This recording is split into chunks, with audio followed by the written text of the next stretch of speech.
everybody! Welcome to my story time. I did a Twitter poll and I asked which story that you guys would like to hear, and you chose this one. This is the worst group dates that I ever went on in Japan. And honestly, it was very hard to narrow down which story to tell because I've been on so many bad dates in Japan, as you've probably seen. But I tried to pick ones that evoked the most embarrassment and humiliation, so I hope that you enjoyed them. First of all, I want to talk about, in Japan, group dates are pretty popular. I think it's because a lot of people have social anxiety and it's kind of nice to be in a group environment. It's a little bit less formal, and also it's a good way to meet new people. A lot of people in Japan don't have a lot of social circles outside of their school friends or their work friends, so that way their friends can invite their friends and their friends invite their friends, and it kind of just increases your social circle. It's kind of a good idea, but I don't like it personally because that way I can't focus on that one person, and there's a lot of like extra stimulus going on, like other conversations happening and like people eating, and also it can sometimes be like a competition, and like maybe that one person that you like ends up going home with someone else. One good thing is that it's a good way to like observe people in a natural environment and how they interact with other people, kind of like in a zoo. So yeah, it has good and bad points. I personally didn't have any luck with it, but maybe it will be different for you. So this first one is a double date, and I've been talking with a guy who was a music producer and he wanted to go on a date. And I was really excited because if you've seen my other videos, you've seen that I went on dates with like hosts and butlers and all these crazy people. And this guy seemed really normal. He had a really nice job, he spoke English, and he just seemed like a nice normal person. So I was really excited. My mistake was telling my friend that I was going on this date. And she asked if he had a friend. And this friend actually isn't my friend anymore, but at that time they could sometimes be a little bit embarrassing or a little bit over the top. Particularly living in Japan, people usually are quite calm, particularly when meeting new people, and she was a little bit not like that. So I tried to dissuade her from this idea of a double date, but she was very adamant, and I'm a pushover. So I asked the guy if he had a friend, and he said he did. His friend was also very attractive and also a doctor. So I thought that this was just a good opportunity. And yeah, so we agreed to go to an izakaya in Shibuya and just have like a very casual dinner date and then go to a club. I swear to God, this date was already ruined in like within 2 minutes. We arrived, we sat down, our dates were very nice and normal, and we had some light conversation, and then the staff brought over the table charge food. Sometimes, particularly in izakaya, you get like food given to you, like a little snack that you have to pay for, and this is so people don't just sit down and drink one beer all night. So our table charge food was like pickled cucumber. She instantly put it in her mouth, spat it out, and was like, "Wow, that tastes like someone's asshole." And I swear to God, just the whole table went quiet. And my date was like, excuse, did you just say that tastes like someone's asshole? She was like, yeah, try it. It tastes like a literal butthole. And I think the guy had never heard food described as parts of human anatomy before, and he was just really taken aback, and her date was taken aback, and she kept trying to get my date to try the cucumber to see if it tasted like asshole. And he tried it and he said, well, it certainly has a certain aftertaste. Like, he was very polite about it, but I could just tell that the date was just ruined from then on. I took her to one side and I said, listen, I know sometimes that you can be a little bit vulgar, so please, just for me, just this one time, can you just dial it down just a little bit? and she got really angry about it, and we kind of had like a small argument at the table, and then she kind of ramped it up a little bit more from then on. I can't remember exactly what she said after that, but I think she told this story about a dream she had where a centipede crawled out of her butt crack. So and like I knew that the date was like completely over at that point, and then afterwards they wanted to go to one club, we wanted to go to another club, and I could just tell from both their vibes they were just no longer interested in us, so I just let them go. And honestly, I was really upset because I didn't even really get to talk to my date much, and I can be very socially anxious and awkward, so it kind of just ruined the whole day for me. That really soured double dates for me, and I wasn't interested in going on any more double dates. But my friend was speaking to a guy online, and he is actually Chinese, and he hadn't been in Japan for that long, and his roommate is also Chinese, and he only agreed to go on a date with her if it could be a double date because she didn't want to leave his friend by himself. And immediately I said no, like absolutely not. I don't want to go on a double date, particularly not after last time.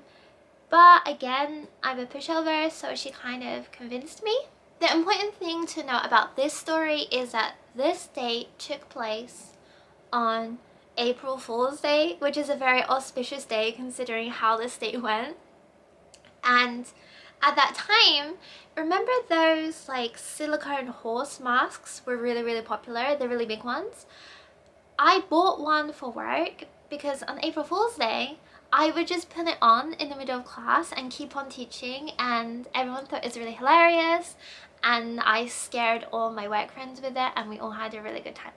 And I forgot about it, and I left it in my bag, and I went straight from work to my date. Immediately when I arrived, I met them, I noticed that my friend's date was attractive. My date wasn't really attractive. He just looked like a normal nerdy guy with glasses, I guess. And again, this isn't such a big deal for me because I figured like maybe he's really funny or something. But within the first even a few minutes of the date, my date was very like, I don't know, he said a lot of misogynistic things, and he immediately said, oh, like, it's nice to meet you, but I'm not gonna lie, I was pretty disappointed to see that you were my date. I was like, excuse me, what did you just say? And he said, oh, just usually I go on dates with women who are a bit more attractive. I was like, what? First of all, if you did a public survey and you put me and him in a room, people would definitely say I was the most attractive one out of the two. Second of all, like, I'm not gonna pretend that I am the most attractive person ever, but I'm not that ugly. Jesus Christ. And like, you don't say that to someone like the first 5 minutes of the date. I wasn't sure if he was like negging me or if it was like a joke. So I just stayed being nice and polite because I didn't want to ruin my friend's day, because it seemed like it was going pretty well and she really liked this guy, and her date seemed pretty nice. My date was also like, oh, I hope you brought money because I'm not buying you dinner. I was like, bitch, I never asked for you to buy dinner for me. Don't just assume things. And then he asked me what my job was, and I said that I'm an English teacher for children, and he said that that was extremely juvenile. Like, a job is a job, my guy. Like, it doesn't, like, there's no such thing as like a juvenile job. Like, someone's got to teach children. Like, and then I asked him what his job was, and he worked in like a factory that makes PlayStation 4. And I was like, oh, that's really interesting. I actually really like gaming. Like, tell me more about that. And he was like, oh, I can tell that you're just a gold digger and you just want to know more so that I'll give you a PS4. I was like, that's quite an assumption, my guy. Like, I'm not asking you to buy me a PS4. It was just very strange. Like, he made a lot of weird assumptions, and I got this whole vibe like he thought I was a gold digger, but this guy clearly was broke as fuck. Like, I don't know why it's only the broke guys that have this idea in their head that women are trying to take their money. Like, clearly you don't have any money for me to take. So at this point, I was just done with this date, and I was still kind of a little bit pissed off at my friend, and I had an idea. I realized I had my horse mask in my bag. So as my date turned around to order from the little iPad order system, I just slipped my hand in my bag, pulled out my horse mask, and put it on. And my date turned around and just instantly was like, honestly, his face made it all worth it. And my friend was like, what are you doing? Take it off. I'm like, actually, I think the horse mask will stay on. So yeah, my date immediately got quite angry, and he was like, what is she doing? Why is she doing that? Why is she wearing a horse mask? And he was like angry at his friends, like, why did you bring me on this date with this weird girl? Like, you said that she was really cute.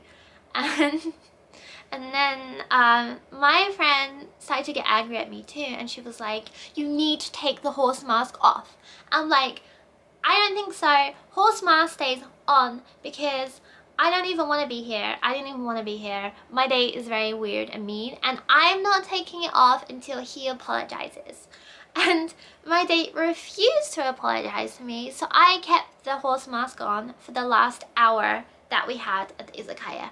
And honestly, I had a really good time because this horse mask, it has like the nostrils, the eye holes, so I can pretty much see everything. And also it had like a neck flap, and I could fit food and drink up there, so I could just sit there in my horse mask, observe, eat my food, and just have a good time. And it also made me feel a little bit less anxious.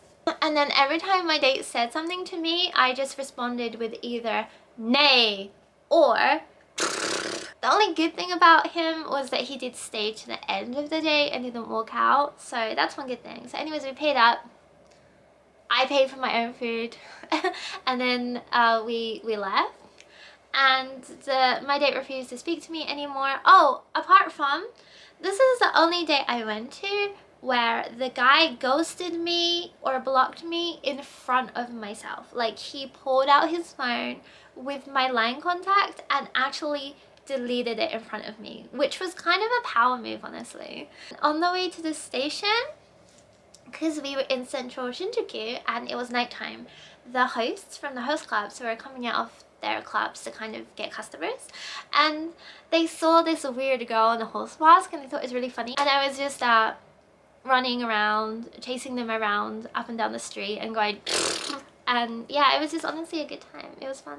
My friend was really mad at me about this, but honestly, I'm like, you ruined my day, I ruined your day. So I think we're pretty even at this point. As you can probably imagine, that friendship did not last. From these double dates, like, I think no one in these stories is bad.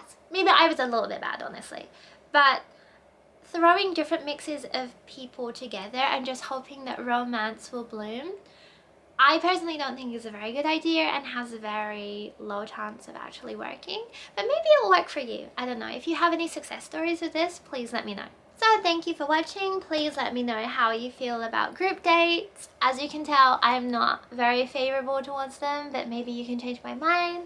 As always, thank you for watching, and please subscribe.